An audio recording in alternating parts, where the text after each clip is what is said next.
not just the individual participants, but this process. Has it influenced the debate in any way at all? Once there is a vote and we have either failure of repeal and replace, or we have perhaps a bipartisan effort towards repair, then what does Zetema do? I started this project a year and a half, 2 years ago, well before we knew that Donald Trump was going to be president, that the Republicans were really going to have a great shot at repealing the Affordable Care Act.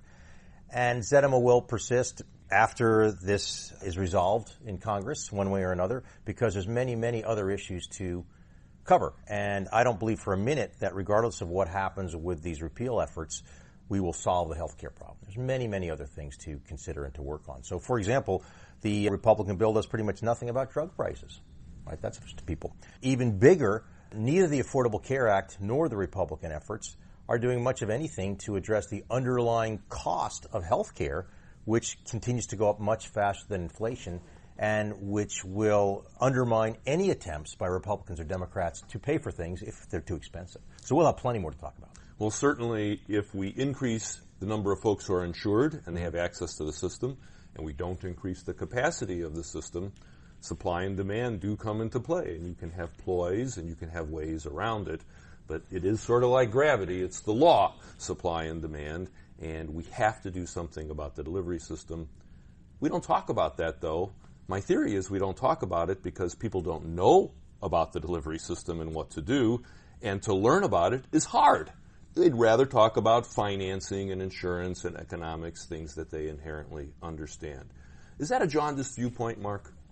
Not at all. In fact, if you go to really my deepest motives for starting this project, I would like to improve the healthcare system. I think a barrier to that is we really don't look ourselves in the mirror and are honest about the fundamental problem. Here's the fundamental problem, in my opinion.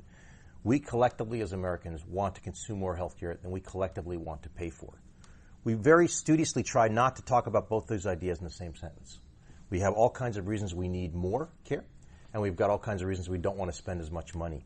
And I'm hoping we can bring those things together and wrestle with the hard decisions we have to make. I can suggest lots of ways to make it work. All of them are politically problematic and painful. Yeah, our founder of the company I used to work for, Bob Gumbiner, Dr. Gumbiner, he had a great saying. He said, demand for health care is unlimited. Need for health care, however, is limited.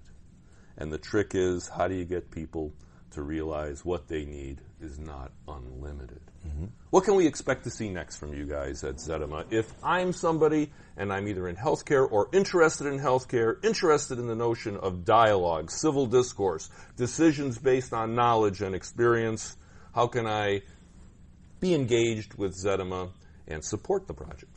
Well, I appreciate that question. Certainly, our website is our major avenue to the public, and we continue to update that with more information and more debates and fleshing out the debates more. Our next meeting is coming up in September in Washington, D.C., and we'll be creating a lot more content out of that. But we have touch points in between. Again, these are not typically open to the public because we are trying to generate the content that can be useful to the public there. I will say that one of the things I've found out along the way is that even these experts don't know everything, and they don't pretend to know everything. So we are doing some group educational programs with the experts to make them more informed about some cutting-edge issues about which they haven't seen the latest data and so forth. Yeah, it's always sort of tough. It's like the blind man with the elephant. I don't think I ever sit in a talk, a debate, something about healthcare, that some expert doesn't make a mistake when they're talking about something that isn't in their area of expertise. And sometimes they're pretty obvious mistakes. I think that's a great thing. Educate the experts. How do they receive that? Well, we have a webinar coming up in the next couple of days, actually. This is focusing on the Medicaid program in Indiana, which has done some very innovative things. Which is our new fearless leader for reforming Medicare and Medicaid on the federal level, was the architect of that reform, if I'm correct. So you're correct that, first of all, the governor at that point was Mike Pence, who now is vice president, and he asked and successfully received waivers from the Obama administration to try something new in his state. He hired a consultant named Seema Verma to put together a different program for Medicaid. She is now the head of the Center for Medicare and Medicaid Services. Which is abbreviated CMS because they really don't care about Medicaid. But go on. Right. So The Indiana model, which is different from all others, is being discussed as a national model. As well it should be, given that it's different and has some potential. However, when I raised that issue, the questions about it at our last meeting, to their credit, all of our members knew something about it. None of them knew enough about it to state in front of other experts what they thought of it.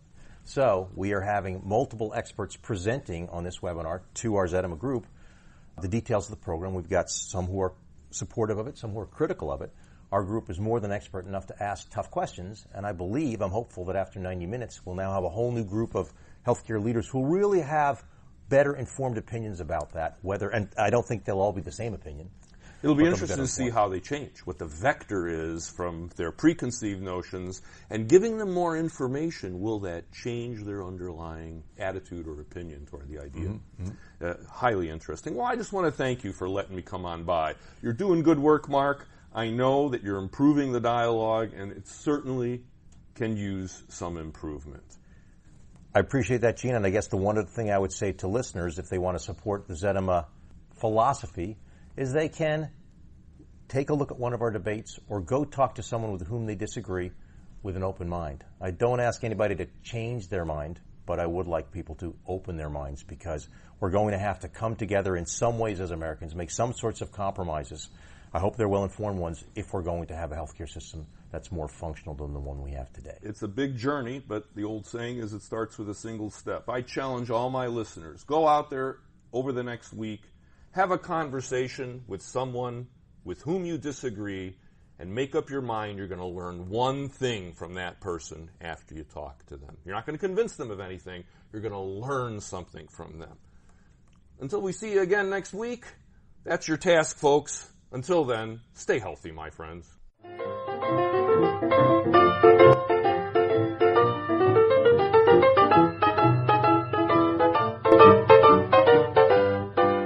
Be sure and subscribe to our podcast on iTunes, and more details at grumpyolddoc.com.